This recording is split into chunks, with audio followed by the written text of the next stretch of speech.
Айдар, қалың қалай? Мен осы жаңалықтардан компаниялардың биржаға шығып IPO деген бірдеңені өткізіп көпшілікке танымал болғандар туралы жиі оқимын. Сәлем, Нұрлан.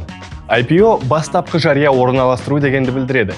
Егер бұған дейін компания жекеменшік болса және оның акцияларын шектеулі адамдар ғана сатып ала алса, қор нарығына шыққаннан кейін компания жария түрге көшеді. Яғни компания өз акцияларын әлдеқайда ауқымды аудиторияға ұсына алады.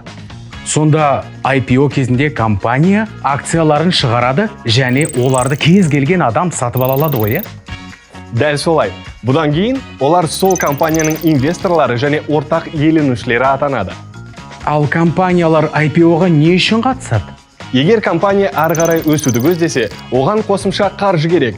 Несие алған тиімсіз. Сондықтан да компания акциясының жартысын сатылымға шығарады. Осылайша компания қаржыны жан-жақтан тірнектеп жинап, кеңейтіп, кірісін арттырады. Кейін егер әрине компанияның жұмысы өрге басса, өз инвесторларына дивиденд төлейді. Ал IPO кезінде тәуекел бар ма? IPO-ның әрдайым табысты болатынына кепілдік жоқ. Актив кейде қарқынды түрде шарықтайды, артынша баяу құлдырайды. Әрі қатысушы компанияларды асыра мақтап жіберетін кездер де болады. Немесе нарықта қолайсыз ахуал орын алуы мүмкін. Ал оның бәрін қалай түсінуге болады? Қаржылық сауаттылығыңды арттыр. Бұл сараланған және ақылға қонымды шешім қабылдауға көмектесетін білім мен машық. Ақша есепті жақсы көреді.